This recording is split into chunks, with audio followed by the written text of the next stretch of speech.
আমার মনে হয় আমরা ইন্টারন্যাশনাল লিড করার মতো মডেল পেয়েছি, কারণ আমরা যদি নিউ ইয়র্কের দিকে তাকাই আমরা দেখেছি নিবিড় আদনান নাহিদ অলরেডি কাজ করছে, মারিয়াম অলরেডি ওখানে কাজ করছে, আরও অনেকেই আছে যারা প্যারিস ফ্যাশন উইকে অলরেডি পার্টিসিপেট করেছে। কিন্তু ইন্টারন্যাশনালি মডেল পার্টিসিপেট করার সবচেয়ে বড় বিষয়টা হচ্ছে যে সেই দেশে যে কাজ করবে তার কিন্তু সেই দেশে থাকতে হবে।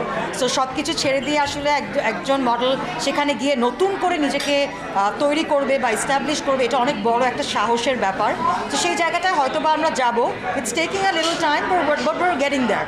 আমাদের বাংলাদেশ হিসেবে কিন্তু আমাদের বয়স খুবই কম, we are little above 50, we have a very very long way to গো।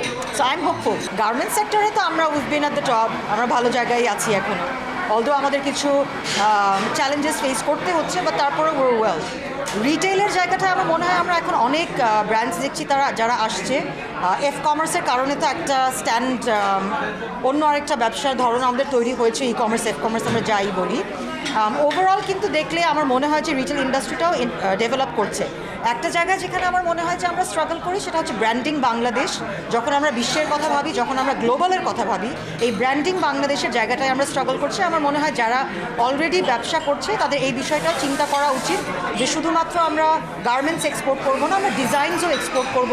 আমরা এমনভাবে পোশাকগুলো তৈরি করব যেন বিদেশে যে কনগ্লোমারেটসগুলো আছে, যেই বড় বড় স্টোরসগুলো আছে, তারাও যেন আমাদের ডিজাইনগুলো তাদের স্টোরে রিপ্রেজেন্ট করে। তো সেই জায়গাগুলো আমার মনে হয় যদি আমরা আরেকটু ফোকাস হই, যারা ব্যবসা করছে, যারা তৈরি করছে, ডিজাইনার্স, বিজনেসম্যান, তাহলে আমার মনে হয় we can place Bangladesh in a very different level. আসলে পুরো বিষয়টাই নতুন, এটা তো বলতেই হবে, কারণ যেভাবে করে ঢাকা মডেলস ফ্যাশন এক্সপো চিন্তা করা হচ্ছে সেভাবে হয়তো আমাদের ফ্যাশন উইকগুলো কখনো ভাবা হয়নি। এখানে ব্যবসার কথাটা ভাবা হচ্ছে, এখানে এক্সপোর্টের কথা ভাবা হচ্ছে, এখানে ব্র্যান্ড আইডেন্টিটি, বাংলাদেশকে একটা ব্র্যান্ড হিসাবে তুলে ধরার কথা ভাবা হচ্ছে। এবং আনিকা তো বলেছেই যেই ওয়ার্ল্ডে 5% ব্যবসাও যদি আমরা ধরতে পারি, তারপরও তো অনেক অনেক ব্র্যান্ডগুলো দাঁড়িয়ে যাবে, বাংলাদেশকে মডেস্ট ফ্যাশনে একটা জায়গা তৈরি করতে পারবে। সেই জায়গাটাই একদমই নতুন আমার মনে হয়, and I am looking forward to it.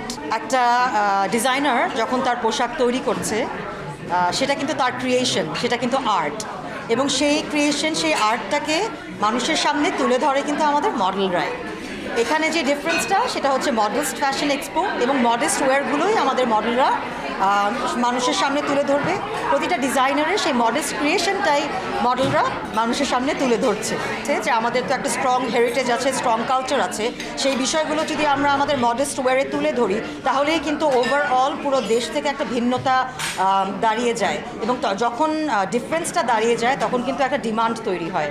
So আমার মনে হয় যে অবভিয়াসলি আমাদের স্কোপ আছে, আমাদের ক্রিয়েটিভিটি আছে, পোটেনশিয়াল আছে, সেটাকে যদি সঠিকভাবে সুযোগ করে দেওয়া হয়, বিজনেস যারা করছে তারা তো ট্রাই করবে, সেই সাথে যদি আমাদের গভর্নমেন্টের সাপোর্ট থাকে তাহলে আমার মনে হয় যে ওভারঅল প্রসেসটা ইজি হয়ে যায়।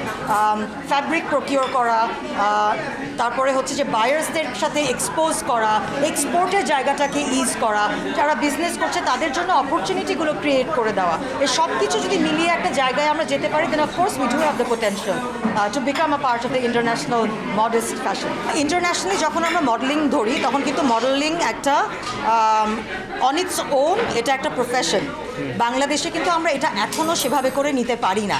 সো সেক্ষেত্রে দেখা যায় যে কোনো না কোনো ভিন্ন প্রফেশন বা ভিন্ন সেক্টরের দিকে ঝুঁকে পড়তেই হয়।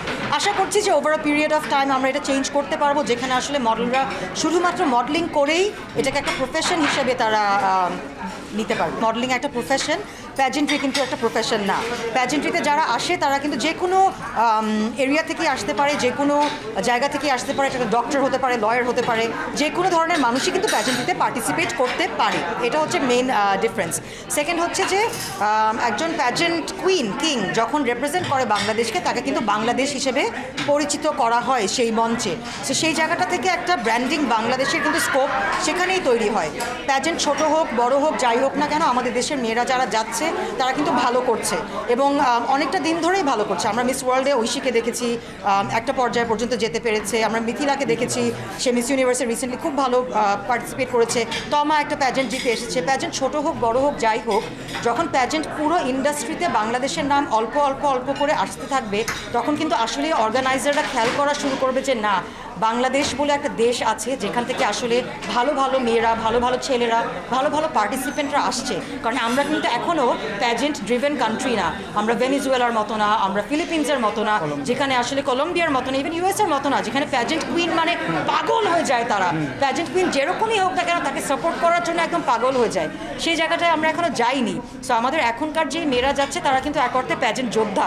তারা আসলে দেশকে সুন্দর করে রিপ্রেজেন্ট করে এমন একটা জায়গায় নিয়ে যাচ্ছে যেখানে পরবর্তীতে যারা আসবে তাদের জন্য পথটা সহজ হয়ে যাবে। অ্যান্ড অ্যাবাভ এভরিথিং এলস আমরা এটা বলতে হবে, ওরা কিন্তু বাংলাদেশ, প্লিজ রিমেম্বার ইট।